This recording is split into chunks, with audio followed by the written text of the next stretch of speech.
The number one source of friction in your engine is not what you think. Piston rings rubbing against the cylinder walls generate more friction than any other part of the engine. More friction and temperature means more wear and less horsepower. Fortunately, the team at Total Seal knows how to reduce friction and wear through innovative piston ring design. If it takes a piston, Total Seal can build a better ring.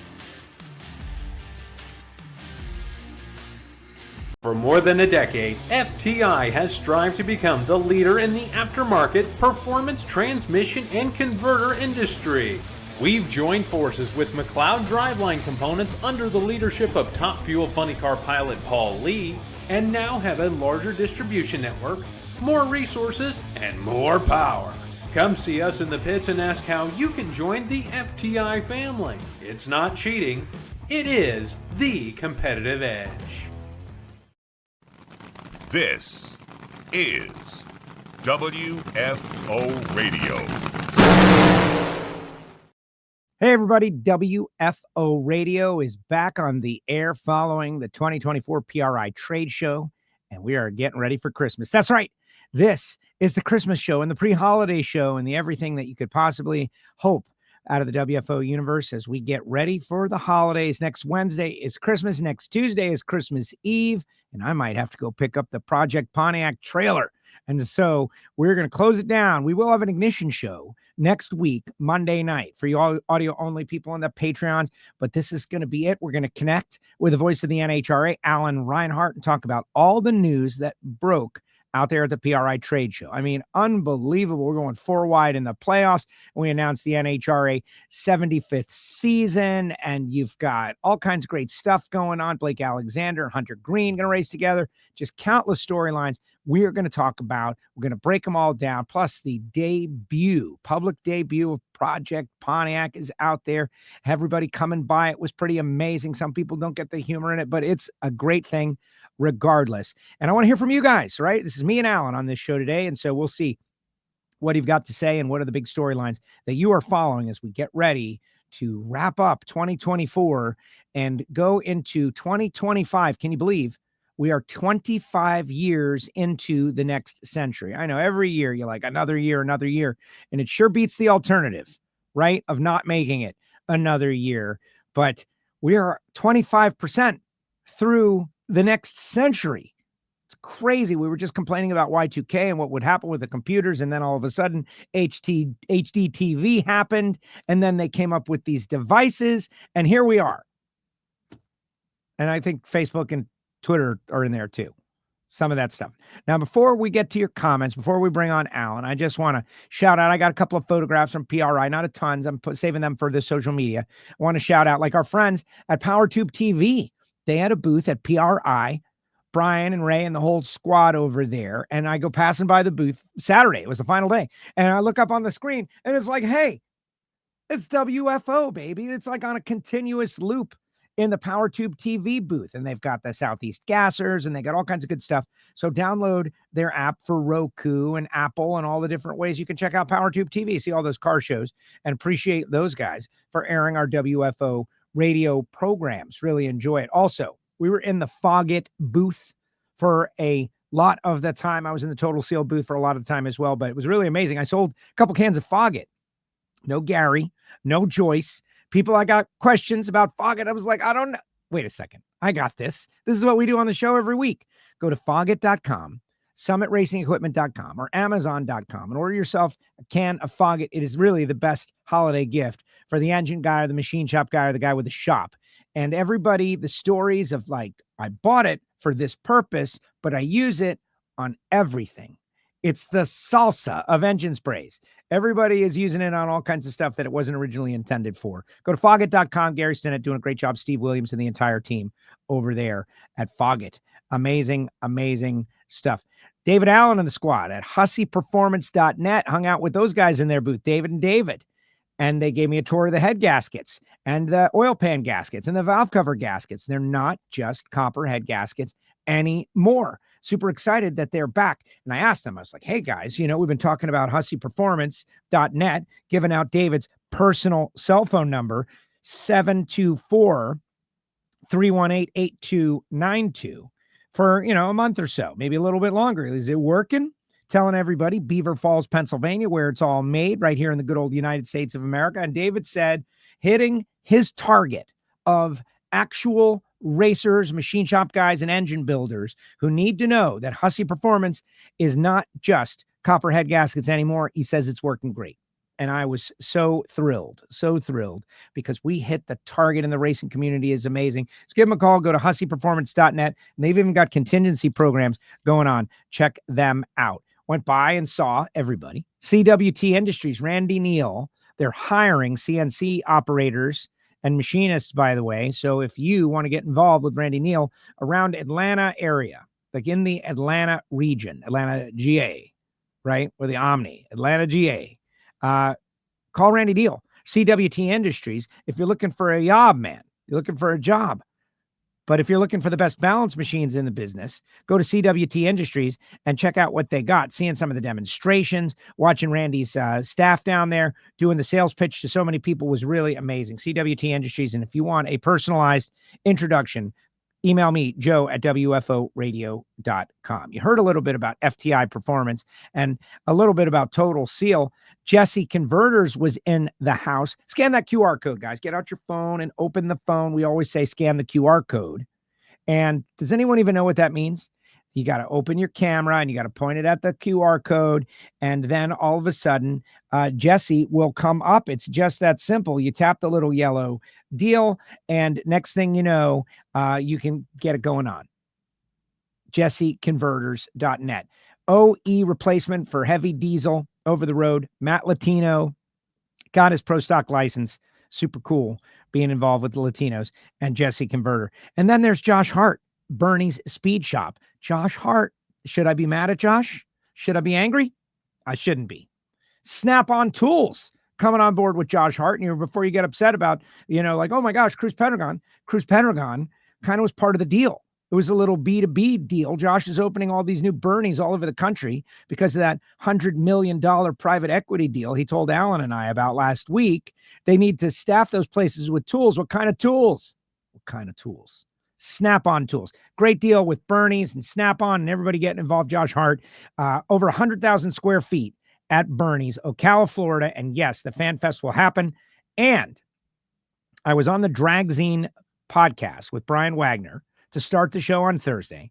Josh was the first guest, and we had a great time. We had just talked a little bit about Bernie's, and Brian was there, and we got Josh, who, I don't know if you know this, but he's a drummer.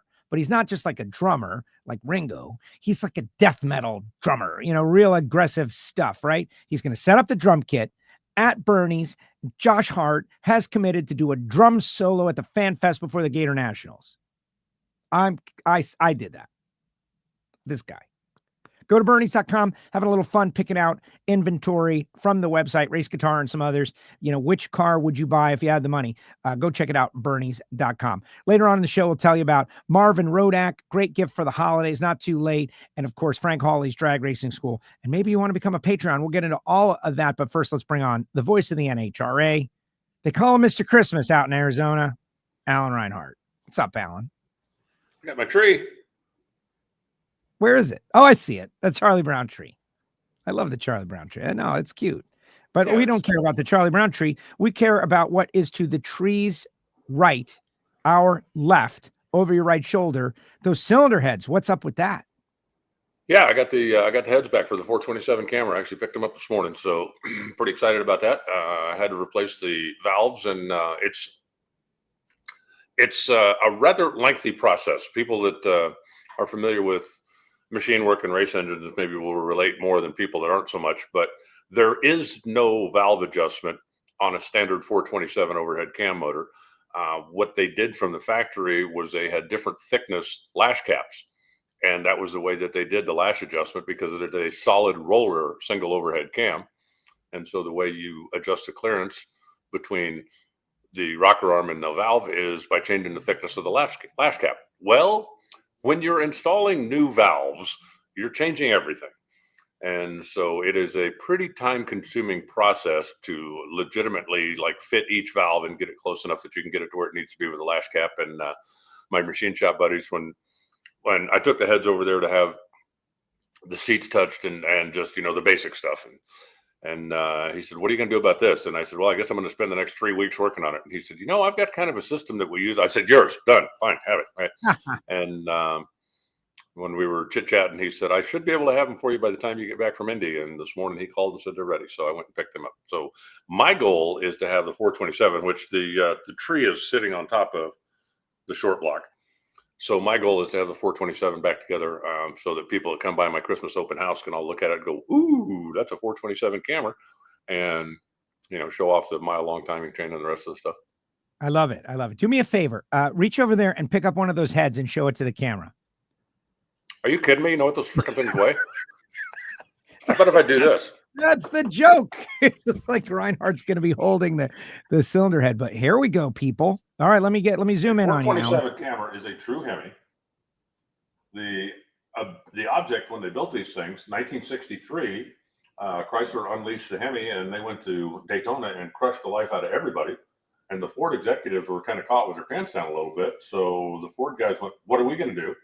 And this thing is known as the 90-day miracle, because in 90 days, they basically engineered and put one of these together and got it running.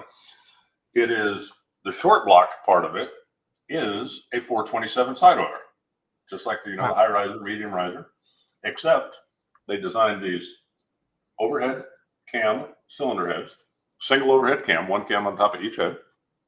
And you can see the roller rockers and the valves. It is pretty interesting. That is interesting. My machine shop, they were just calling, but it is a pretty interesting design that gets driven with basically a 6-foot long timing chain. And so getting the cams timed and get everything done is all part of the project. Being a Ford guy, which I've always been, I've certainly been aware of the 427 cameras for years. Seen them in nostalgia stuff and seen them, in museums and seen that kind of stuff. But this is the first time I've ever actually had a chance to take one apart. And it is pretty interesting engineering, making the whole thing work. So anyway, it's been a fun project, and looking forward to getting it buttoned up and getting it back to its owner. Yeah, I'm excited about it. It's funny with, Ford with the timing chains, right? Like the Coyote. It's a throwback, which that's dual overhead cam, but still kind of like a lineage there. I think, Connie Coletta ran one of those cameras for a minute or two, right? Yeah, Connie ran them. Prudhomme ran them. They were Pete Robinson ran them. They were pretty. The interesting thing, when they built the motor, in order for it to be legal in NASCAR, there would have to be a street version, which is part of why they put Hemis in street cars way back in the day, because they needed to be legal for NASCAR. Well, NASCAR outlawed this engine before it was ever on the track. So Ford then never followed through. It was never a factory installed deal in a production car. You could get one at the dealership and have a dealer install it for you. So there have been a few of them on the street over the years, but in essence, the engine was sold via part number through the parts department. You just go in, kind of like the old Copo days, right? If you knew their secret phone number and you knew the guy to call, you could buy one of these things. And they became pretty popular in drag racing for a short period of time anyway. And then the 426 Hemi just kind of took over. Yeah, no, I get it. I think, like Alan just dropped a whole bunch of knowledge on us right there, and I'm going to give a little speculation. I do recall hearing or reading that some of the camera tests happened at Miami Hollywood Speedway because of the, the track was open in the wintertime. And maybe Coletta had come down and done some of the testing. I'll double check on that though, but that's cool. I love seeing that, and I wish you good luck in getting it together before the holidays. Everybody saying what's up, saying hello. Hello, everybody. Hopefully you are well. The WFO merch is on sale right now, by the way. Scott Purley out there, C5 Pete, who was out at the show. A lot of people were out at the PRI trade show. Did you accomplish what you wanted at PRI, Alan? 80%. Yeah, I'd say. The big thing for me is just seeing people, because there are a number of people that I touch base with throughout the course of the year, whether I'm doing a project in the shop or, if I'm trying to help a friend out that's doing something or whatever. And, it's nice to be able to call, the inside guy and get the straight scoop and get the information and get the parts and get the stuff that you need. But, in this day and age, there is simply so much business that is done by sending a text message or sending an email. And I am a big believer that just, seeing somebody face to face, shaking a hand and saying, hey, thank you, I appreciate you taking care of me, is an important thing. So, that's really my main goal when I go to PRI, is just to see these people that I do business with throughout the course of the year, whether it's Lincoln Welder guys or the Hankster guys or the, whoever, the ARP guys. And I accomplished most of that part. It was interesting for me because I think this is the first time I can remember that I didn't actually buy anything. Normally, at some point, I'll go, oh, that's shiny. I got to have one of those. And I'm not saying I'm not going to buy anything, because I certainly got a lot of information, and I got my badge scanned quite a few times, and picked up some literature and some business cards. So I still may go back and buy something before the show specials run out, which for most companies is December 31st. But typically, when I'm sitting on the airplane, looking at like credit card receipts going, yeah, what are you going to do with that when it shows up? But this year I didn't buy anything. Yeah, I bought a lot of stuff this year. I'm not buying anything else. Well, man. No more buying. You got a race car you're putting together. You need to buy a lot of stuff. Yeah, no, that's exactly right. That is exactly right. All right. So, it's not the lead. There's a lot of great stories. A lot of people are asking about Tasca's second car and Factory X. I figured you and I could run down all the news stories, right? And National Dragster had that whole vote. I think that'd be kind of a fun Christmas show with everybody out there. But since it's, like we were just talking about it, the Project Pontiac engine was on display for the very first time. Thank you so much for coming by at the predetermined time between 4 and 5 and passing by. That was great of you. I appreciate it. So cool to see Pat. Well, to be fair, I thought it was happy hour. We had no beverages. NHRA did have a happy hour this year, though. Like all of a sudden, happy hours are back at PRI. Like everybody was having happy hours. What happened? They flipped a switch or something, and I'm all for it. Remember the Total Seal happy hour? How great that was back in the day. Oh yeah. And then it ended. But this anyway, year, it was cocktails. It was good to come by. Yeah, tell me about it. What did you think of this? Did we overhype it? Well, considering the fact that in all the years I've been going to PRI, and if I'm wrong, somebody pointed out to me, I don't remember ever a super street specific engine being on display. There are certainly companies that, would have crate motors on display, or there were companies that would have, aftermarket stuff on display, or companies that would have, but I can't remember ever a specific purpose-built super street engine being the center of attention. So I thought that was kind of cool. Thank you for that. Okay. And so those of you who follow Alan and I on Twitter know that there might have been a little back and forth that it was happening, because the guy's like, just because you say something doesn't mean it's famous. And the answer is yes, it does. Like, that's the joke. That's the joke of it all. Number one, throttle stop engines are built for a specific purpose. And you're right. It's always superchargers and injectors and prochargers and turbochargers. The idea that the .90 guys, like people who are building engines for a purpose that is, like you could go win the U.S. Nationals with a super gas car. So it's interesting, but those engines are never on display. But Super Street in particular, that's what makes it a joke. It is the most famous Super Street engine because there is no second. Nobody else is trying to publicize their engine. That's the joke. Gosh, people don't get it. Well, to be fair now, over the years, people like Scoggin Dickey, people like Rare Morrison, they'd have the 555 or the 620 or the 632 on display, which is a crate motor that could be used in various cars, but almost all of those are, destined for super gas or super comp or, a top dragster thing or something like that. So yeah, but a specific built Super Street engine, I just thought it was cool. And, it was funny, we were talking about, the one guy online, the first thing he came back with was, what about Big Chief's Pro Mod? Yeah. But he didn't run Super Street. No. Is it cool? Yeah, absolutely. Does it make 4,000? Yeah, it's awesome. It's not a Super Street engine. So anyway. And the engine doesn't have a name. Looking forward to seeing it on track. The engine doesn't have a name. Like, that's the whole thing about it. Like, the Crow is the car, but the engine parts are going in, Pro Mod out, pistons in, out. This is a different thing. But anyway, we're also having fun with it. Like, come on, guys. But yeah, it was really good. Gary Stinnett did a great job. And now the race is on. You're talking about the Cammer, same deal. Engine on its way here. I got to pick up trailer from Wright Trailers. right around the same time on the same day. So that's a little bit of three-dimensional chess going on. And then we're going to put in the engine, put in the transmission, wire it up, do some suspension work, all of these things to try to make that race in Orlando. And I'm feeling confident. Some people have said, you're not going to make it, but I'm feeling confident, Alan. We're going to make it. Well, now, you did just have the engine shipped to Wright Trailers, didn't you? No, it's going to my friend's shop where we're going to install the engine. So it is going to the destination where the install will happen. If you're picking up the engine and the trailer at the same time, why didn't you just have it shipped to Wright Trailers? Because when it shows up, those guys would grab it with a forklift, put it in your trailer, tie it down, you're ready to go.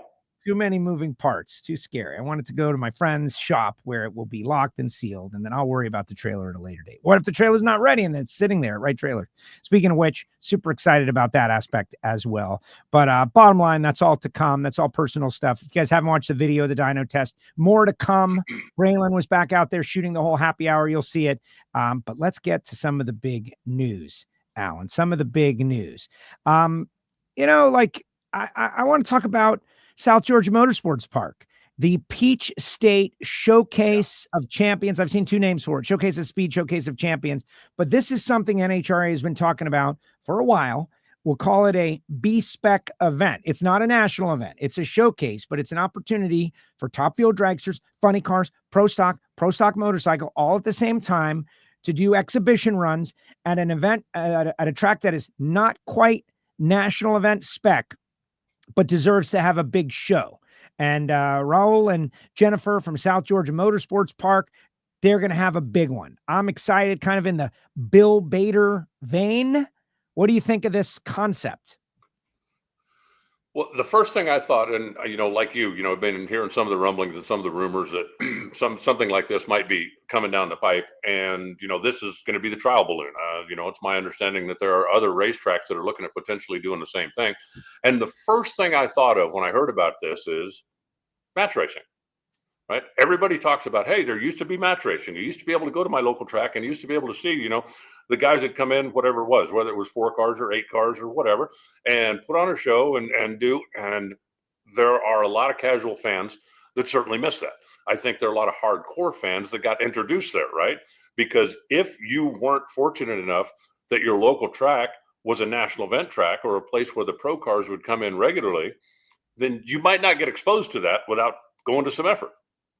But if your local track had a match race that came in once or twice a year, well, you know what? You got to see, going back in time, right? You got to see Jungle, and you got to see the Snake, and you got to see Force, and you got to see the Hawaiian, and you got to see the Chi-Town Hustler, and then you go, oh, they're having an actual national event a couple of 100 miles from here. I'd like to go see the real show. And that's the first thing I thought. And I think it's awesome. I think that the opportunity to send big show cars into a smaller venue does two things. It gives the local fans that maybe the folks in South Georgia, it's not that far away, but maybe they don't go to Gainesville. Maybe they're not familiar with the Gator Nationals. Atlanta's been gone for a few years now. So if we get an opportunity to go down there and show the Georgia fans, A, hey, NHRA hasn't forgot about you just because Atlanta Dragway closed, and B, these are the kind of cars you can see if you're willing to make the trip and go either, south to go to Gainesville or maybe go north to go to Charlotte. It's a good deal for the track. And it could also be a trial balloon as far as, the potential of maybe having an even bigger event there somewhere down the line. I'm fortunate. I've been to South Georgia a few times. It's an awesome facility. The drag strip itself is as good as any surface there is. They've got great lights.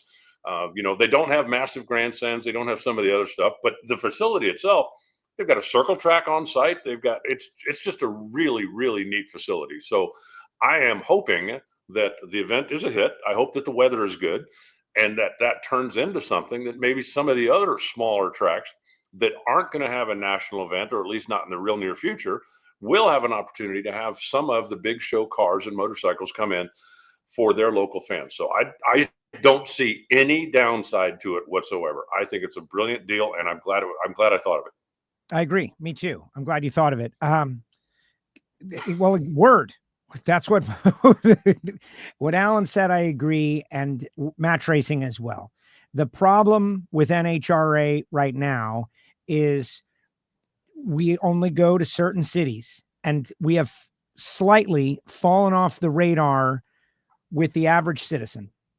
Match racing handled that back in the day. There were more cars at more tracks, more chances to see nitro. And once you see it, we always say it. That's what everybody says. Once you see it, you want to see more of it. You see 2, you want to see 20. And you're right. And also rewarding the tracks who do a good job. Like there's got to be a nice reward. Oh, okay, we'll have a big event. We'll send, and we don't know who's going to go. That's going to be part of it too. Like who's going to be there. I don't know how that's going to be determined, selected by the NHRA or whatever. It's going to happen between Dallas and Vegas, Dallas and Vegas. And so probably be people that are outside of the championship at that moment. I don't know exactly how they will decide, but home run, great idea. And there's more tracks, and this will hopefully, if you got a track that's slightly below the threshold of having one of these, it might spur some capital investment, some CapEx for the track as well. So great job, NHRA, and I'm excited about South Georgia, another nitro event in my part of the country. I am excited. Good job.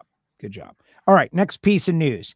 And I'm going to go with Jim Head and Spencer Hyde. That's kind of cool. That caught me off guard. I had heard another name driving for Jim Head.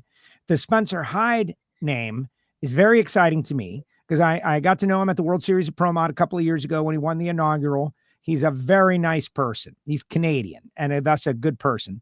And star power, cool person. I like the idea of him running nitro. He got an incredible highlight in his first run of Top Fuel, so hopefully there's no more of those coming. But what do you think about Hyde and Head, Alan? Well, I think the T-shirt possibilities are endless.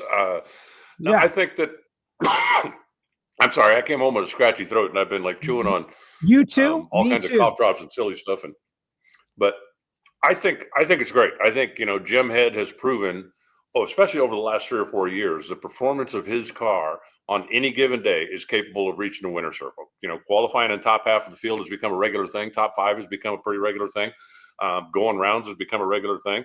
And I don't think that there's going to be too long of a learning curve for Spencer. I read something, and I do not know him well, but I read something where he said that, having driven the Top Fuel car, he didn't feel like the acceleration would be that big of a learning curve, right? The first time you get in one of these things, if you've driven, whether it's Pro Mod or alcohol or whatever, the first couple of times you hit the gas, you're going, whoa, and it takes you some time for your brain to catch up with how fast the car is. He doesn't feel like that's going to be an issue. And having driven a Top Fuel car, I would agree. And having driven a Pro Mod car, well, you're used to, by the seat of your pants and having to throw the thing around and having to react in a hurry.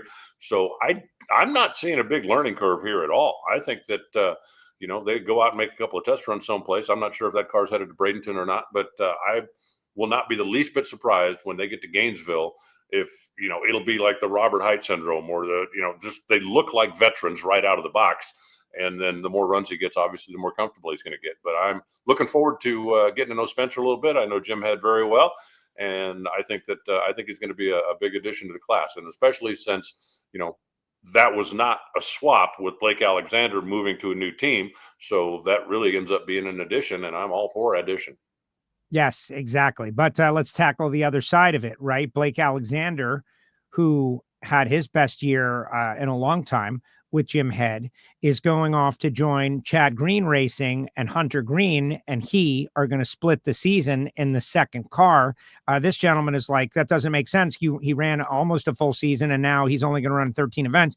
My opinion is that they are working on a longer term plan, right? Like they're trying to stand up a second car over there. I spoke with Hunter Green a little bit, and they are with Tim Wilkerson, kind of mentored them in the category, but Wilk being part of Skag, those guys are kind of growing their own thing, right? They're moving a little bit away and planting their own tree and getting that second car going again for Hunter and for Blake. And so who knows what may happen with that in the next couple of years.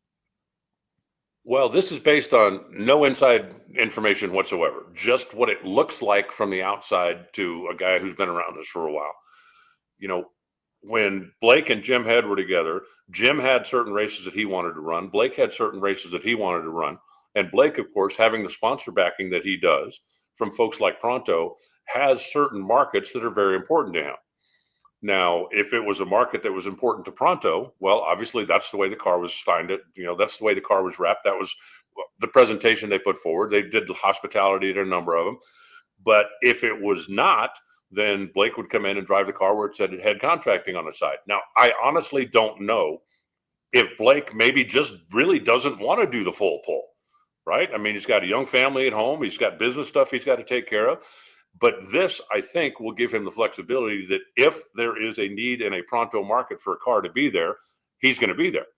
And with Jim Head, if Blake needed it in this market, but Jim had some other plan or some business or something that weekend, it could have created a conflict.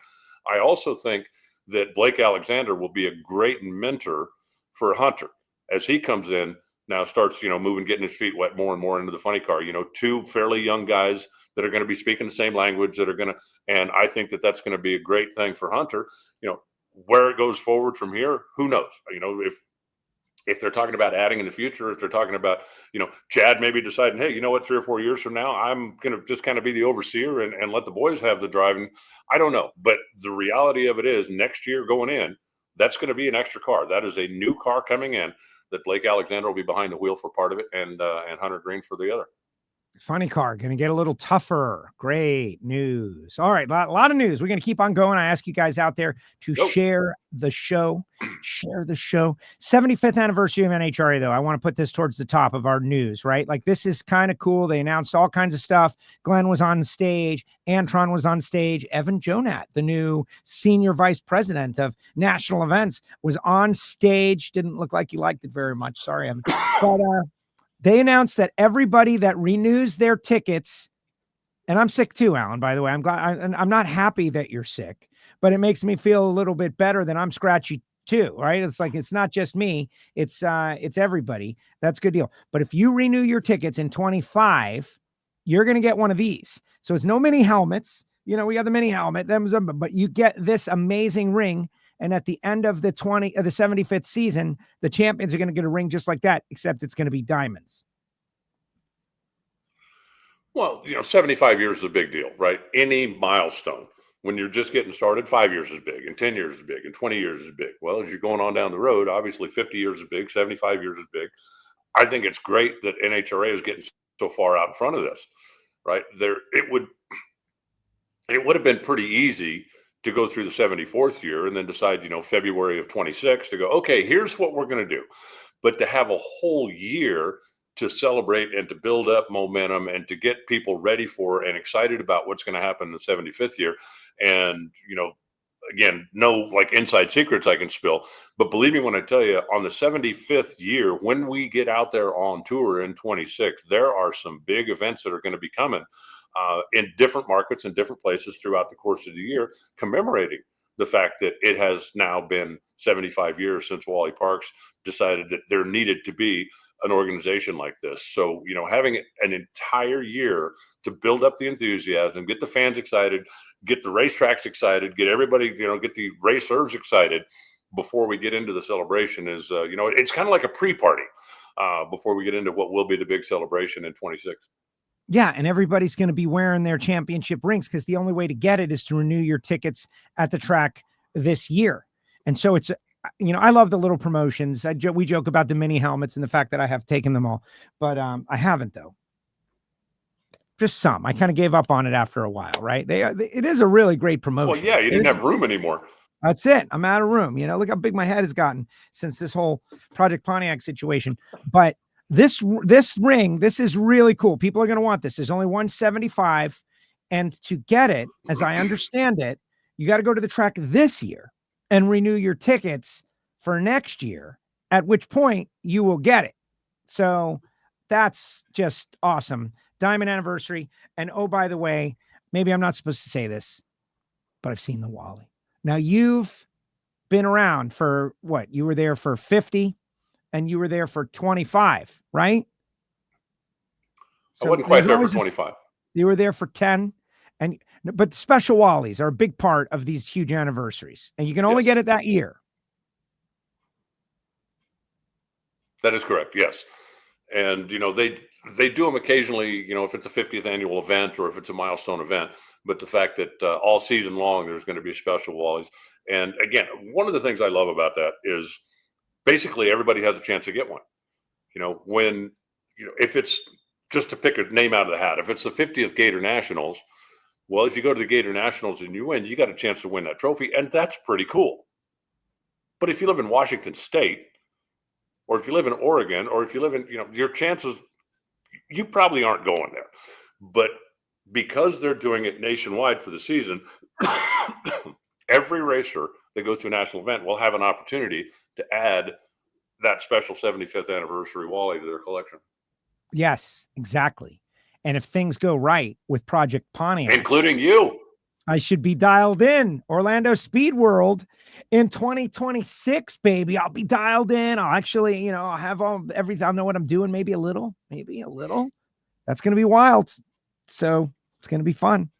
Race Guitar says it's lupus. It's not lupus, Race Guitar. That's terrible, using Seinfeld references. Kevin says, Merry Christmas. Everybody is super excited for the deal. All right, next big story.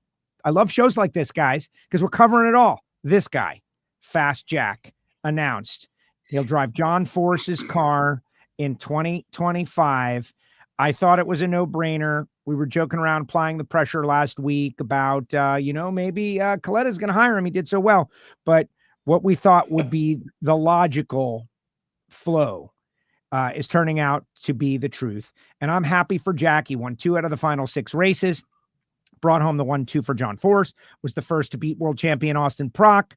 The guy did a great job, and it's supposed to work like that. It's supposed to be meritocracy. You do a great job, you get rewarded. He'll drive John Force's Camaro again in 25. Well, I think what that has now is that's got everybody else in funny car, talking to themselves a little bit, because before John got hurt, those 2 cars were the 2 standout cars. Bob Tasker was running good, no question. Matt Hagan was running good. Jim Head's car was running good at times, but there were really no cars that were keeping pace on a regular basis with the Force cars. Well, once John got hurt, spotlight obviously on Austin Prock for the next, during the summer anyway, until the car, Jack Beckman's car or John Force's car, got back on track with Beckman in it. And then you look at what they did coming down the stretch, right? I mean, they did everything but sweep the countdown. So those guys, getting ready to start the season with a 1-2 punch next year, I think we've got, because you look at the stat sheet and think, wow, everybody's chasing Prock. And there's some truth to that. But the closest car to Prock is the other car that comes out of John Force Racing. So now, it's not going to be, hey, if Jimmy and Austin make a mistake and go out early, all of a sudden it's like, okay, we got a chance to go win this thing now, because the second half of that 1-2 punch is going to be out there full time. And that is a really, really good car. Yeah, it's gonna be great. And kudos to John Force for a tremendous season. I was just going through my photographs from the season, looking at stuff for other things. And it's like looking at John after Epping, looking at John after the Winter Nationals, winning it at Phoenix. What a great season the man had going before his incident in Richmond, and none of that matters. We're just happy that he is back out with us. And I spoke with Brian from Old World Industries, who is a great guy and loves drag racing so much. We had a not a private conversation, but he wanted to point out that John Force's name will be prominently displayed on the car. John Brute Force with the iron fist holding the lightning bolts. It's going to be very cool throughout the season. They got some good things planned. And I happen to mention that I had encouraged fans to get rid of their old green John Force gear, right? We talked a little bit about how, remember when John had his incident, everybody started posting tribute photos, and a lot of those photos were like green and with a blue oval, which I know you like, but those are the guys that left John Force, right? Like if you're going to pay tribute, you gotta post the blue John Force pictures, and he loved that. And he says they got some really big things going for this coming season to showcase John and his great career with Jack driving. So going to be great. Other news, a lot of officials, Napa Auto Parts, PJ, it used to be PJ1. It's now PJH Track Bite Official Traction Compound. Redline Oil been the presenting sponsor of the NHRA Crew of the Year Award. Lucas Oil Products signed a long-term extension for Indianapolis Raceway Park. All of these things coming out at PRI. The Legends Nitro Series schedule for 2025 has been expanded. Just so much news coming out at PRI. Yeah, there's a lot of positive stuff, a lot of momentum, and there's NHRA, I think, is in a very good position right now to capitalize on the momentum that we built the last couple of years and to continue growing into the future. So there's going to be some more good stuff coming down. Not every announcement for the 2025 season came out. There was some stuff that hadn't been finalized in time to make the announcements at PRI. There's going to be some more news coming out between now and certainly well before we get to the Gator National. So, stay tuned. But everything really right now, going in a forward direction and building a lot of momentum. It's looking pretty good as far as where I'm sitting. Yeah. So early in the show, someone put up there, what about the rumor of a Tasca second car? And that may still be a thing. I hadn't really heard, and just like simmering a little bit about it. Bob said middle of last year that he wanted to do something. Who knows what happens there? Where is Dickie Venables going? I think everybody knows, but that's not news just yet. We'll just have to wait and see and monitor. We're going to keep monitoring the deal. And Kara says she likes my necklace. It's a lei. This is like a Christmas lei, right? Reinhart was going to wear his sweater and it fell through. I'm so bummed. Yeah,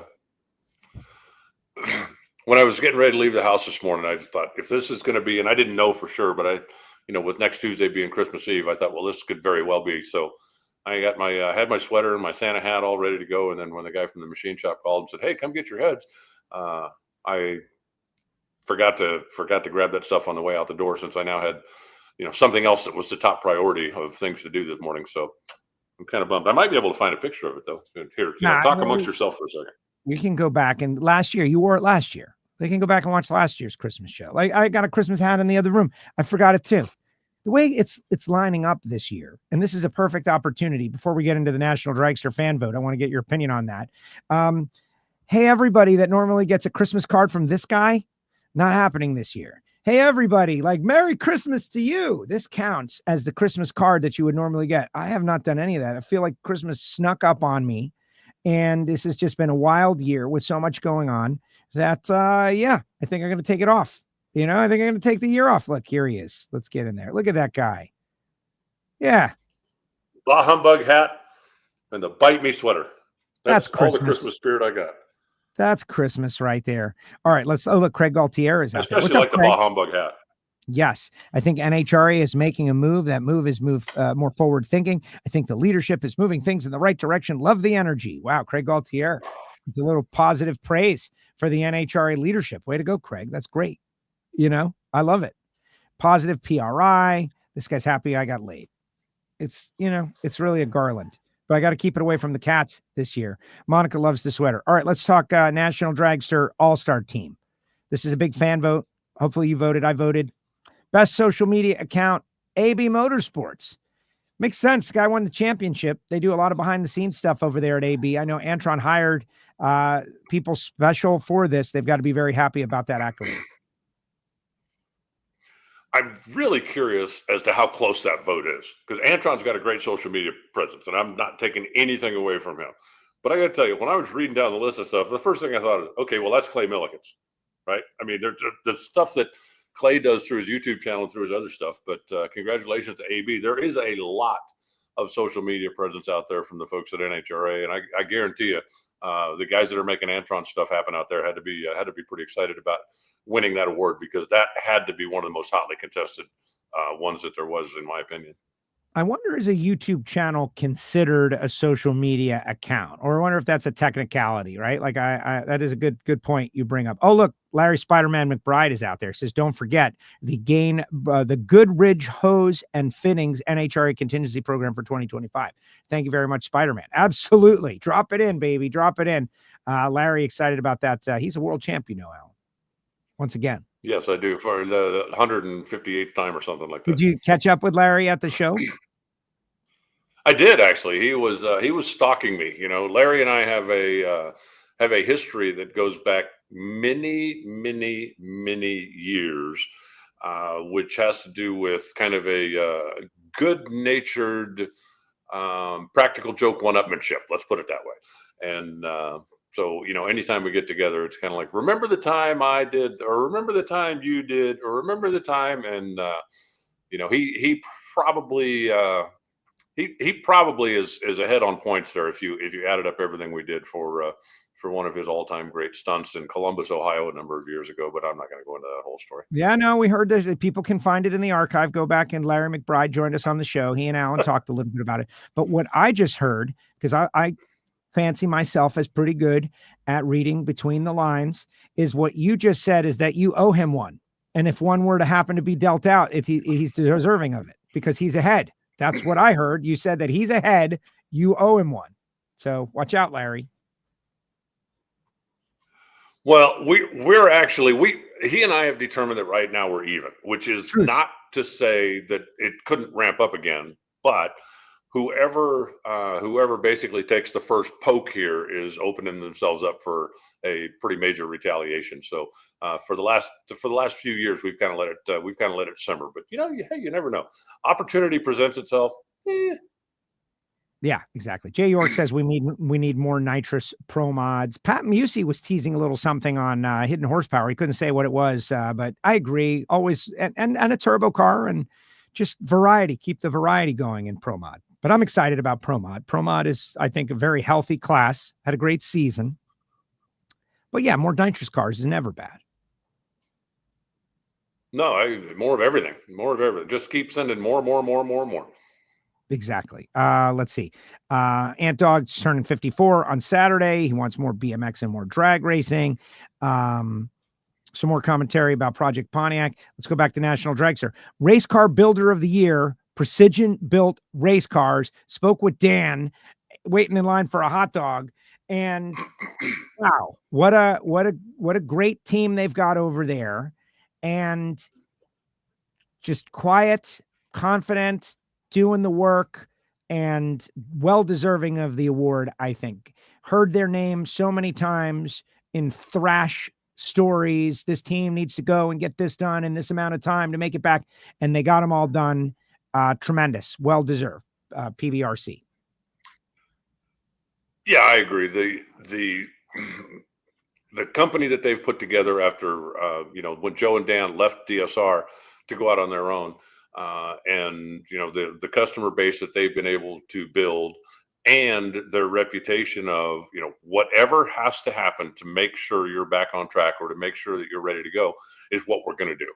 And the number of times throughout the course of the year that comes up, right? And it's like, okay, well, these guys are going from, at the end of the season, I think was a perfect example, right? It's like these guys are leaving Las Vegas to go back to Indianapolis or Brownsburg because they need to get this car repaired in time to get the thing back out to Pomona for the end of the season. And, Joe and Dan basically, drop whatever to make sure that they're getting taken care of. So that one, at least in my mind, was not a big surprise when it was announced, because I kind of figured that looking at the list, I figured they're probably the favorites. And that's a difficult thing. And I don't know if you need two categories or not, but if you look at like the Pro Mod and the Pro Stock chassis builders, the level of precision that goes into those cars and all of the things that they do to build, they're pretty spectacular pieces of work. You look at what now with the new Factory X cars and what it takes to get one of those out on the racetrack.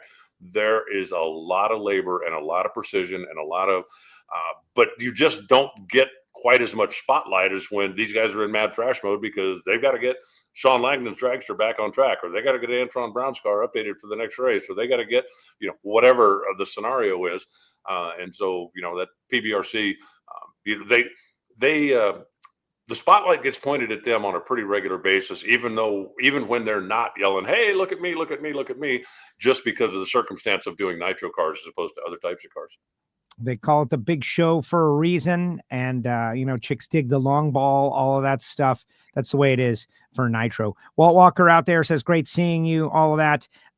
This guy wants me to bring Project Pontiac to Belle Rose for the Sports Nationals in March. Yeah, we're not going to be ready, dude. Maybe next year, right? That's a long toe, brother.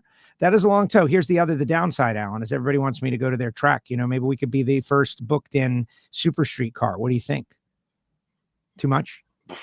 I mean, I don't know what we would be. I wouldn't have anything to do with that. But if you want me to be your agent, yeah, I'll take 15% off the top every time I can book you in.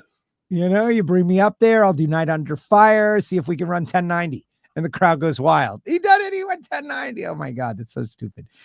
Driver of the year. No, wait. Track of the year. It's funny, though. Track of the year. In-N-Out Burger Pomona Drag Strip. Totally agree. This track has been amazing since the new relationship has occurred. Spoke with Brad Gerber on EPAR Trade Industry Week. He dropped some science on us that each year since the In-N-Out Burger announcement, attendance has gone up and that they have grown. Where else can you get the vibe of In-N-Out Burger? Where else can you get an In-N-Out Burger? All the changes and updates that they've done to the facility. And I love it. I love the track. I love where it is. They're using it more. I think it is very deserving on this given year to win Track of the Year. I agree. It's a great facility. And, even though we really just run the 2 national events there every year, what Lindsay and her marketing group has done, as well as what the NHRA marketing group has done, when you have such an iconic California brand as In-N-Out Burger, putting their name on the side of that, and then the promotions you can do, the things that you can do throughout all their restaurants in the neighborhoods, or even throughout the state, even getting a little bit further away. It's certainly a marriage made in heaven, and I think that I'm glad I thought of that one too. That was my idea too. Yeah, exactly. And since we're putting our ideas out there publicly, still need a drag racing themed In-N-Out t-shirt in the rotation. One with a drag racing car. Once again, it's always hot rods and palm trees and cruising, and I love it. Sunsets, I love them all. I love the In-N-Out shirts. They're amazing. But there should be one that is drag racing themed set at the track. I'm hoping to make that happen. And also nitro style on the secret menu, something that's spicy to go on the burger. Maybe it's jalapenos on the burger. We've talked about this a couple of times. Got to keep it out there so that it will soon be adopted. Let's make this happen. This guy, Richard, wants to make, he's like, why did NHRA stop the throttle wax? Yeah, well, Richard, listen, I'll tell you the truth. NHRA stopped the throttle wax in the pits because they know you like them. It was really like this guy, Richard, really likes these things. So pull the plug, guys. No more throttle wax. Get him. Alan, you want to tell this guy why NHRA did not stop them, sir? What is the reason that only certain teams, Alexis DeJoria and Scott Palmer and a couple of others, whack the throttle in the pits? Well, it's just not necessary anymore. The throttle wax for a number of years were a part of the process to get the clutch to seat. When you would resurface the clutch discs, the floaters in between rounds, they wouldn't be perfectly flat. And so the way that you would seat in the clutch to get them perfectly flat was to hold the brake with both hands and whack the throttle real quick, and that would wear in those clutch discs and floaters. As the surfacing technology got better, they now resurface them perfectly flat, and it is simply not needed. And when you're running a nitro car as close to the edge as the teams are out there to try to get all the performance you can get without getting your toes over the line and smoking the tires, variables are not your friend. You don't want the clutch to be 20 degrees hotter this time than it was last time. You don't want the air gap to be 2 thousandths less this time than it was last time. You want everything to be as perfect as it possibly can and repeatable time after time after time. And when you whack the throttle, that was just another variable, because no matter how you do it, you whack the throttle one time and it goes 5,800, and you whack the throttle the next time and it goes 6,200. And it just was that little bitty variable that the teams were able to get rid of, so that it wouldn't have any effect on performance. I know the fans love it. The drivers loved it. The drivers thought it was fun.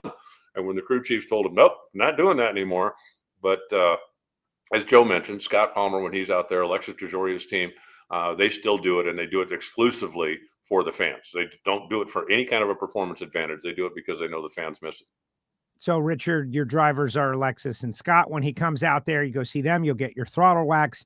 And why did you think that it was an NHRA thing? Like, why, where's that coming from, right? Like, yeah, we'll get them. We'll teach him a lesson. I'm making fun of you, Richard, just to make a point, because it's like, that's ridiculous. But hey, what are you going to do? All right, drivers of the year. Sportsman driver of the year, Cody Lane, champ. Factory X Driver of the Year, Aaron Stanfield, non-champ. His dad won the championship. Lucas Oil Top Alcohol Driver of the Year, Sean Bellemere. Makes a whole lot of sense, all of them. Best New Pro Talent, Ida Zetterstrom. I think that's interesting. And I think that, I don't know, like you could have said Tony Stewart. You could have said a lot of people, but Ida got the fan vote. As I understand, this was a fan vote. Yeah, it was exclusively a fan vote. And I wasn't surprised with Ida at all. I mean, one, she's a big personality. And two, people are getting to know her. And, love Tony Stewart. And I do believe that he deserved his Rookie of the Year simply because of the body of work throughout the course of the season. But Tony is not a new personality. And not even in NHRA is he a new personality. He has been racing things since he's been like 5 years old. And he's been racing in the NHRA now for the past 3 years. He, had success with the alcohol car. The fans have gotten to know him. It was his first year in the Top Fuel machine. But I don't think that anybody looked at him as a new personality. I think they looked at him as a guy who almost won the championship in Alcohol Dragster last year and then stepped into Top Fuel to fill in for his wife, while they expand the family. But Ida coming over here was a brand new personality, and she's a tremendous personality. The fact that I just love the fact that she was a motorcycle champion, before she went Top Fuel racing. So, that Angel's trying to walk into those shoes. And of course, Antron did that a number of years ago, but, she had solid on-track performance, especially when you consider the limited number of races that she ran. She had a good social media presence. She definitely is good, reaching out with the fans and, whether it's signing autographs or whether it's, doing social stuff with NHRA or doing whatever. So I think that, this was her North American debut, for lack of a better deal. Big personality. And I think that, I think she's very deserving of that. Absolutely. No, I agree. And Richard's out there. He got the joke. Thank you, Richard. Thank you for understanding. I'm using you to make fun of a situation. He says, thank you for the explanation, Alan. Pro Driver of the Year, Austin Prock. Totally agree. Like, I think it's a no-brainer on that deal. Way to go, Austin. Tremendous occurrence. And his dad, Thomas, and Nate get Pro Tuners of the Year. Also, the #1 qualifier record, all of that stuff. I agree completely. That team, team of the year, if you're going to say it, right? They really just did something that I think a lot of people thought would be impossible given the big four nature of the past couple of years, to kind of just accelerate out in front of everybody else and dominate in Nitro Funny Car. It's interesting, though. I mean, think how many times have you and I talked about over the course of the last, couple of decades now, about how, the era of domination is over, right? Nobody's ever going to be able to do that again. Nobody's ever going to be able to do it. But yet somebody continues to keep coming back and doing it. You look at not all that long ago, what the Capco boys were doing. When everybody said, nobody will ever win 10 races a year. Nobody, you talk about the sweeping of the countdown, and what they did was pretty spectacular. And you would think, looking at how loaded with talent Funny Car is from top to bottom, that nobody would be able to qualify #1 every week, to win every race, to win. And yeah, I love the scoreboard you put up. It was like, that was the last crumb that they didn't have until they had it. Yeah. And, I don't think it would have taken any shine off of their season whatsoever if the fastest that they had run out in Pomona was 335 miles an hour. But when the 341 came up on the scoreboard, it literally was like, that's the last thing. Now they got everything. So congratulations to the team. I'm going to start carrying like a dummy microphone on the starting line, not like the real microphone, but like a fake microphone, and give it to Jimmy to drop it. Like every once in a while, that's a Jimmy Prock mic drop moment right there. If we give him the real mic, that will cause budgetary issues within the NHRA, but we give him a dummy mic and he could just drop it every once in a while. That was the Jimmy Prock mic drop moment. And then Person of the Year and fan favorite, no surprise, John Force, Person of the Year, the comeback, returning to the track, winning a couple of races, just doing such a great job prior to the incident, and then surviving the incident and going through the recovery and coming back to the track. This is kind of just an outpouring of adoration for the sport's greatest driver and personality, John Force. Yeah, I agree with that too. I think that, the fans, for the longest time, there were some updates coming out from time to time, but there wasn't anything really coming out from the man himself, right? While he was going through the rehab and while he's doing the stuff that he needed to do and while he's trying to get better. But then when he was up for being able to travel, being able to come to the racetrack, the fact that he would spend some time out at the ropes, not probably as much as he used to. He simply doesn't have that kind of energy anymore. But, both times when he came to the track, he made the point of coming up in the tower and addressing the fans and, thanking them for all the support and all, John Force is John Force. And I'm just grateful that, he's recovering as well as he is and that he continues to make progress. Whether he ever puts on another helmet or not, I could care less, as long as he still keeps coming out and spending time with the fans and being at the drag strip. And I know that's what he's going to do because that's what he loves. Absolutely. As simple as that, right? Like John, he wants to do it because it's fun and it's life.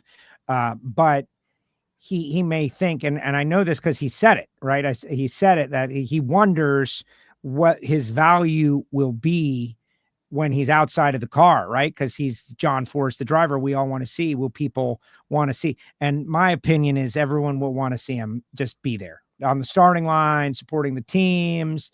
Antron told me, you could see that John was kind of playing the back and he's got that want to be in the car.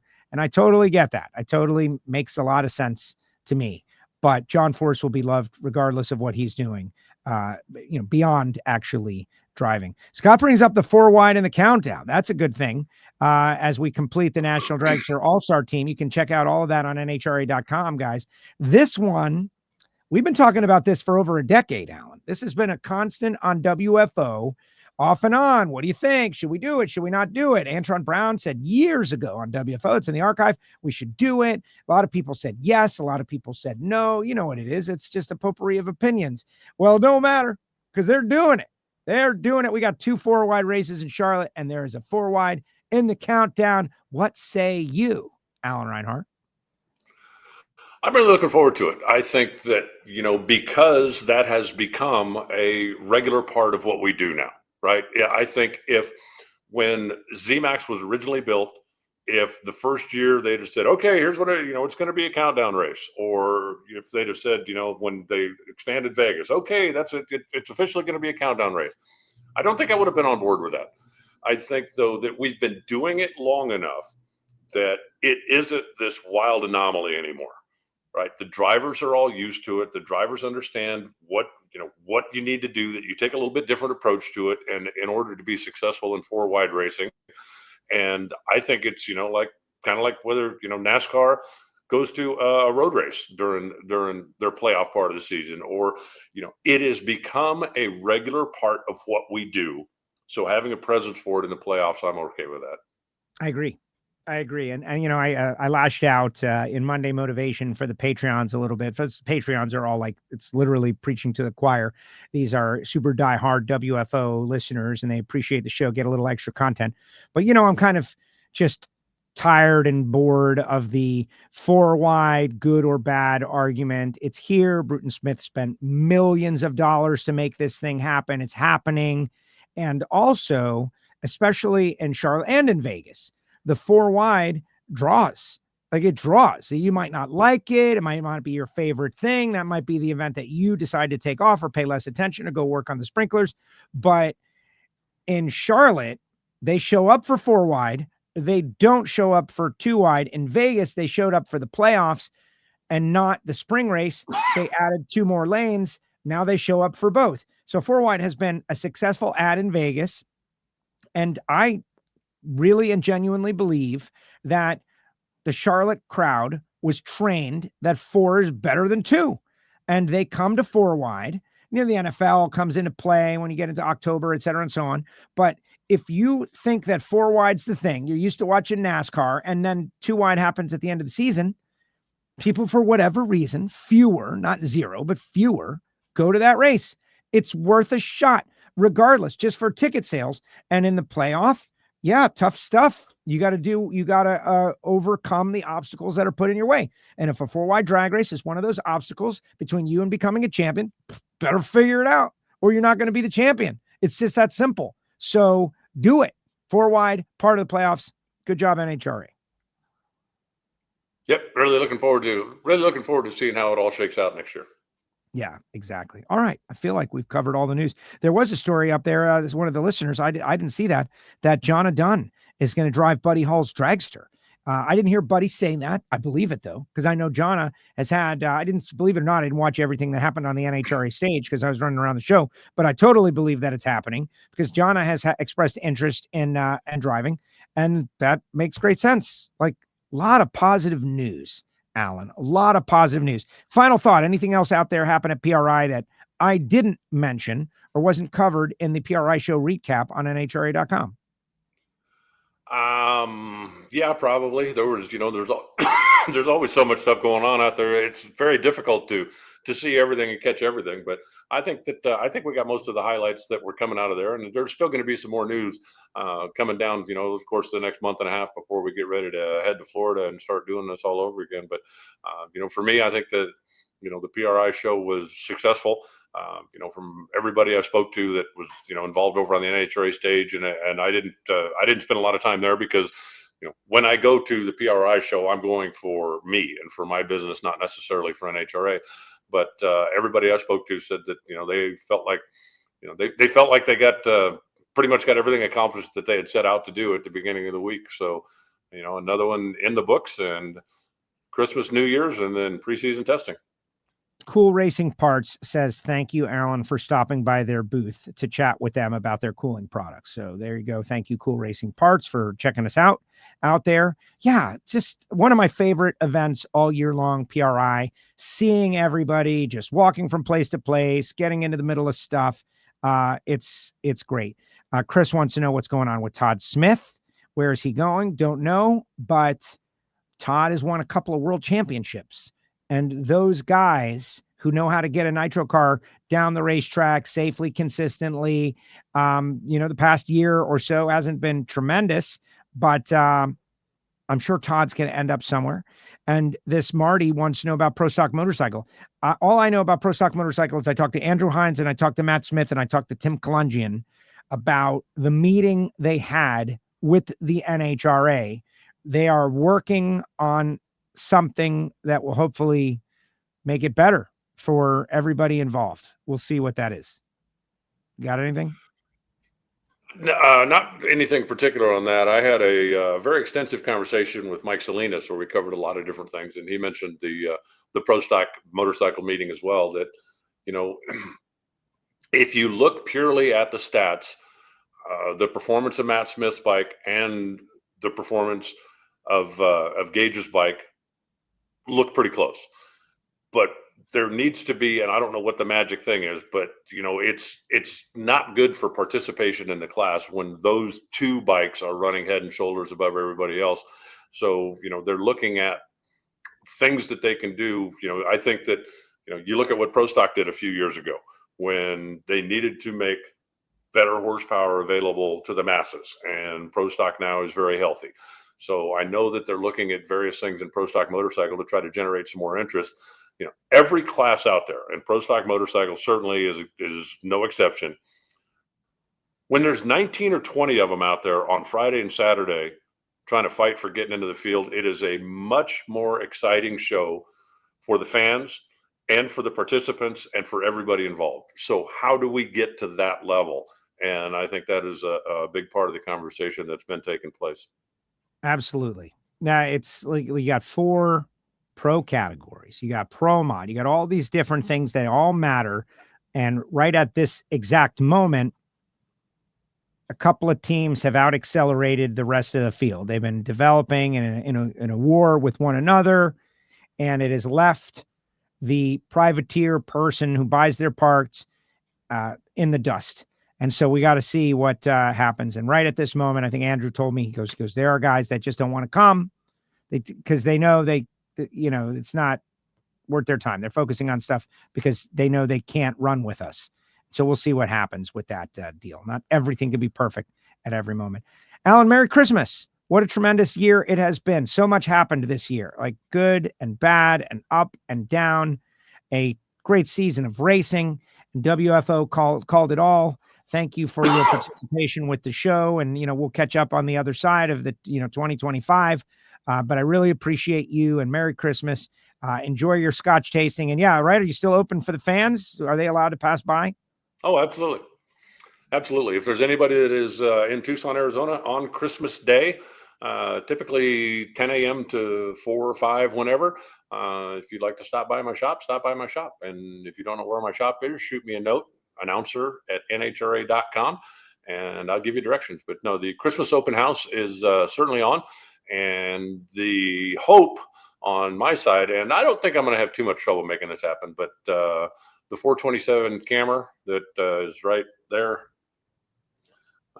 should be together. So if you've never seen one of these things in person, you can come by and check out what, or actually Christmas, I might still be trying to figure out how to get both the camshafts in time correctly. So, but no, come on by. It's a little, Christmas Day, it's my annual tradition. So if you're in the neighborhood and you want to stop by. So if you need the address, shoot me a note. There you go. Alan, great job. Merry Christmas. Happy New Year. We'll see you on the other side. Enjoy your Christmas Day, and great hanging out with you at PRI. Thanks again for coming by the Project Pontiac Happy Hour. Really appreciated that as well. Thank you so much. You bet, Joe. Merry Christmas. And I'm sure I'll talk to you before the first of the year, but enjoy the rest of the week. Enjoy the holiday. Thank you so much. Likewise. There he goes. The voice of the NHRA, Alan Reinhart, joins us each week right here on WFO Radio. We got a whole season. One thing that I think is interesting is, over the next couple of weeks, we'll be doing some best ofs. We are going to do our audio only Ignition podcast Monday night, just to recap PRI with Sue Morris and talk about what we see and what we saw and all the different things that have happened over the course of the year. But that'll be the final show going into Christmas Eve, because there's Christmas Eve stuff going on, et cetera, and so on. I'll probably be working on Project Pontiac, but we will play some best of shows, and I have some best of shows, and we're going to program them to run just like actual the first run shows, but things that happened this season that I think are stand out. That's going to happen over the holidays. So you will have WFO. It's just my opportunity to emphasize things that I thought were significant. A couple of big shows going back all year long. But the Joe and Alan Tuesday conversation, looking ahead, forward and back, depending on where we were in the schedule, all year is on YouTube. It is there. If you had a question about a moment, a thing that happened, you can go back and see how we tackled issues. It's actually really interesting to see how it all breaks down. Really love the fact that you can do that. I had a couple of cool things happen earlier today. I want to tell you about the Project Pontiac situation as we got a couple of moments, and I want to do all of that and get your comments, but we're going to do it after this.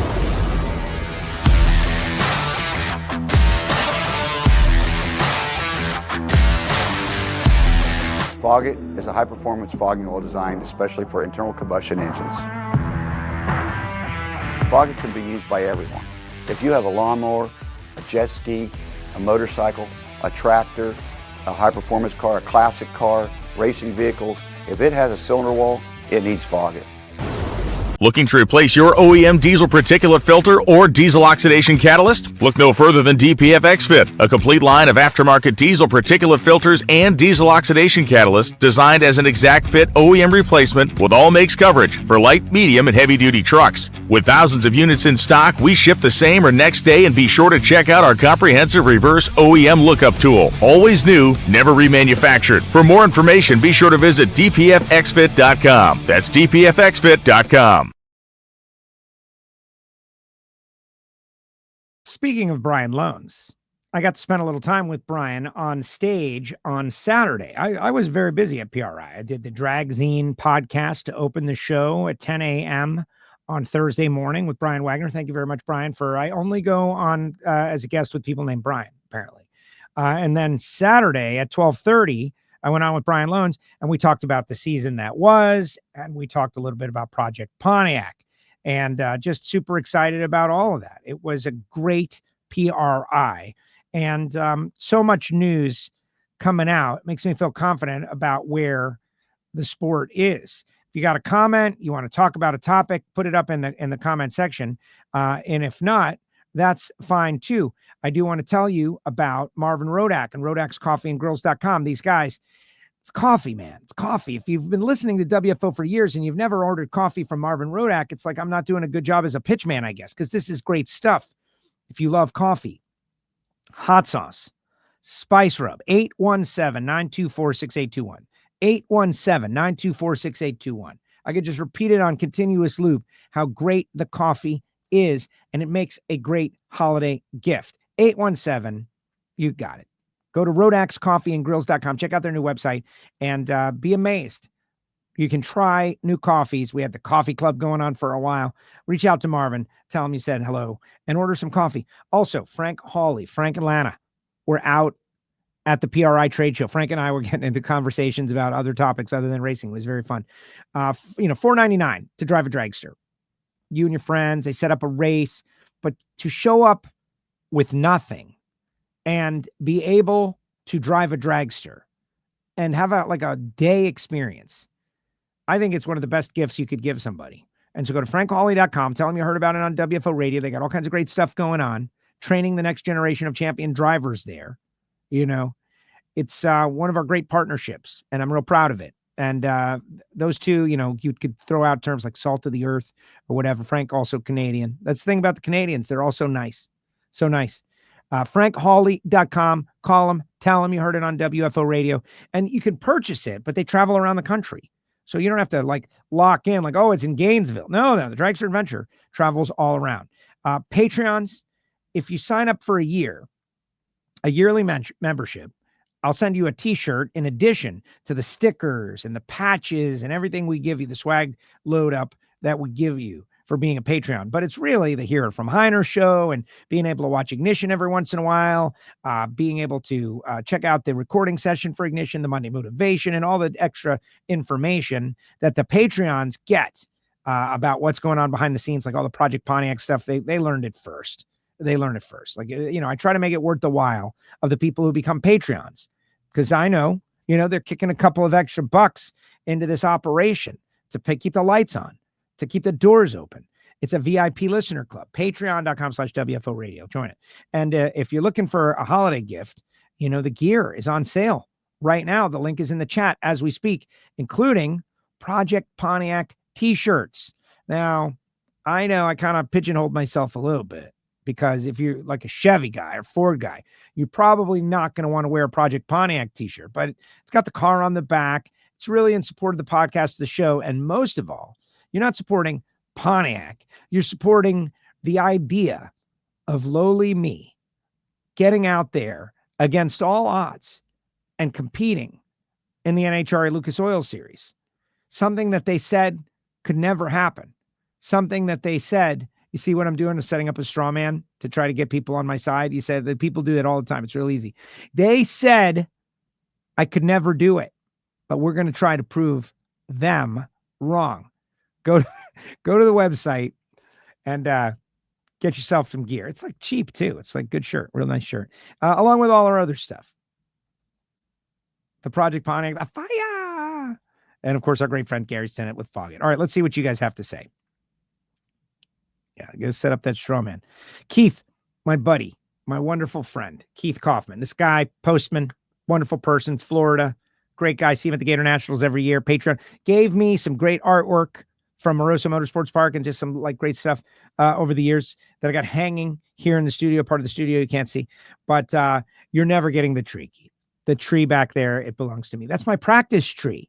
That is the tree that I actually have wired in so I can get hits and practice, so that I can go out there and run in Orlando in a couple of months. So, but Merry Christmas to you. Thank you, Joe and Alan. Merry Christmas. You guys are awesome. Thank you. Thank you all, the WFO universe. You guys are awesome. Engine name for you. How about Tonto? No, we got the Project Pontiac is kind of the whole operation, but it's on the valve covers, man.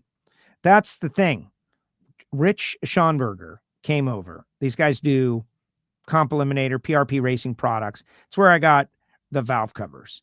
And I'm really excited about the way this thing turned out. Gary Stennett, over the top with the attention to detail. For a conventional Pontiac engine. Conventional. As in not wide port heads, not high port heads. A conventional round port exhaust, 72cc Edelbrock cylinder head with an Edelbrock intake manifold, worked on by Keith Wilson of Wilson Manifolds. They made 844 horsepower. It made 858 unoxygenated fuel. I got the update from Gary's like, you keep saying 853, but it made 858 unoxygenated fuel. I'm very proud of that. Had a great conversation with Billy Godbold from, Comp Cams originally. Now he's doing his own things, helping people win world championships. The cam is not designed for max power. This thing is not, it's a velocity engine for coming off the throttle stop with a very heavy 3,200 pound car. It's done for what we're trying to do. So our 844 on F14 Fuel Factory fuel, I couldn't be happier. If you haven't seen the video, look for the thumbnail, but there's another video coming because he had the big happy hour out there and it was kind of cool. Pat and Frankie from Engine Power came over. We were showing him different stuff. Pat Topolinski is a friend, and he's the first person I ever heard even talk about fog it down. I was like, what is that? This years ago. But we had so many people come by. Rich and Jay, who did the valve covers. Sean, what no way, came by, did a bit. Evan Smith came by. Loans told me he and Freiberger went by and that Freiberger liked it. I got to hear that from Freiberger's mouth, though. Like Loans telling me, I know Loans is not going to make that up, but I would love to get the from Freiberger because it was great. Having the engine in the booth was a lot of work. The crating and the sending and the shipping back, like that was not easy. It was, fortunately, a lot of people came by to see this little Pontiac engine. And the folks at CP Carrillo and Edelbrock and just people coming by, Comp Cams, Hedman Headers, Jordan Vandergriff, everybody coming by to check out the engine that so much time and effort has gone into. I'm thrilled about it. Honestly, I'm thrilled. And in the end, to just run Super Street, right? I'm so excited about running Super Street. You walk around PRI and you look around and it's really hundreds of millions of dollars of equipment, superchargers and prochargers and injectors and just carbon fiber everywhere. It's a carbon fiber, jungle. It's everywhere. And it's easy to lose track of the sheer cubic dollars that makes that stuff possible. One of the cool things I saw on the WFO page, guys, in the WFO page on Facebook, I posted a gallery. Cylinder heads designed by Jack Line with the Jessel system on them, right? In the Jessel booth. Jessel on Project Pontiac. Just Molnar did the crank and the rods. Their booth was right down the way. Just seeing Rob Wendland there, Star Racer, all the cool things Rob's got going on. Like Rob Wendland, he's this boisterous character who's a crew chief, but he's also a savvy business guy. He's doing Star Racer belts and they're developing belts. It's just the best show that we have going, frankly. It's the best show that we got going, like PRI each year. And then the Total Seal booth. You're going to have Total Seal hidden horsepower for the next couple of weeks, 3 episodes. We had Greg and Aaron Stanfield. Greg Stanfield blew my mind because Greg Stanfield was on the attack. Not Aaron Stanfield, Greg Stanfield. Greg Stanfield was on the attack. He was attacking his own son, Aaron, but more importantly, and in a fun, respectful, but serious and kind of funny, antagonistic way, was going after Greg Anderson. Greg Stanfield was going after Greg Anderson. He said publicly on Hidden Horsepower, and he said it on the NHRA stage, I'm going after Greg Anderson. He can do it. I can do it. I'm going after him. Like, wow, that's cool. That's what we need. So much great content to come. We'll do the Ignition show next week. All right, final comments, and then we'll get on out of here. Good things happen to good people. Blessings. Thank you, Ant Dog. Happy birthday to you, brother. Congrats, Joe. Can't wait to see you next year. Keith Kaufman going to be buying some Project Pontiac swag. Yeah, get some Foggit. Get the Foggit before you get the Project Pontiac swag. NHRA, please make Legends Nitro, like Nitro nostalgia cars are regular at all events. It's Legends Nitro. Those are the guys who are doing it. Everybody's got to get on board with Legends Nitro. They are an awesome group and they work so hard and they're gaining traction with their Legends Nitro funny cars. And there's no of in there. It's Legends Nitro. They've been working, Michael and the team over there have been working to make sure everybody knows it's Legends Nitro. And their schedule is out. They're going to be a bunch of different places.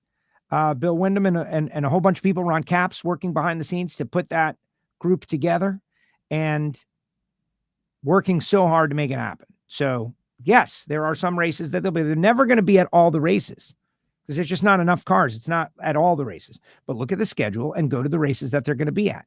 It's kind of a West Coast thing. I had an interesting conversation with Doug Gordon. And there's a lot of talk about what's going to happen with Alcohol Funny Car. We'll let that just kind of continue to simmer. But I don't know, man. Those Legends Nitro cars and the Alcohol Funny cars don't seem like they're that far apart. Wouldn't that be cool? Uh-oh. Blake, Joe, I'm going into surgery tomorrow morning. Please pray for me. Thank you. Blake, absolutely, my friend. You and your parents, you've come out to the races so many times. We appreciate you watching every show. I know a lot of people in the NHRA community think about you and appreciate you and love you. And so, yes, you will be in our prayers tonight. I don't know what kind of surgery, and I hope it's, something relatively minor. If it's something serious, what I will say, Blake, is you are as tough as it gets. You're a tough person, Blake. And that's what's important. So get in there with a good attitude, pretend you're rolling to the starting line, and you got to be confident. And your doctors, and let me know. Please reach out as soon as you can, or have your parents reach out as soon as you can to let us know that all is okay with you, Blake, because you're our friend and a friend of the show, Blake. Merry Christmas to you. And for those of you guys who don't know, like this guy Blake is as cool as it gets. He brought his pastor out. Where were we? Vegas. And I learned all about just behind the scenes, behind the drag racing. Good kid. Good luck with the surgery, Blake. With Phoenix moving maybe next year. See, moving maybe, I don't like that. What do you mean? What are you talking about? What is that? Maybe moving? What? Bradenton? What? No, let's not do that. That's bad. Bad. Injecting, with the Meteor, maybe what's going to happen. Mitchell, Martell, with that Meteor, what can happen? What do we, will we have a 26? What's going to happen with Bradenton because of the Meteor, right? I don't know. Mitchell, saw you, Mitchell. Yeah, thank you very much. Good hanging out with you, everybody. Thank you, and my mom will let you know. Good job. Bradenton is going to be a great event. Everybody's talking about it. All the teams are jazzed. They're all working hard. NHRA, as I understand it, is going to be a part of it this year, as in tech and safety. And so kind of the pro race, the pro organization is going to put it on and promote it and be creative and do what they want with the creative side of it. But as I understand it, and maybe I'm wrong, but this is what I understand, what I was told directly, safety and tech will be handled by the professionals who do it on a regular basis and keep everybody safe. That made me excited. They did that 3 qualifying sessions in one day, and then NHRA adopted it. Like, you guys are down for this? Okay, we'll do it. What will they come up with this year? Very exciting. That's not that far away. February 5th, 6th. Not that far away. All right, guys, if you don't listen to Ignition, this is Merry Christmas and Happy New Year. Watch out for best ofs. If you haven't subscribed to the YouTube channel, I'd really love to make 5,000 before the end of the year. Can we do that? Can we do it? WFO, Merry Christmas. Thanks, Alan.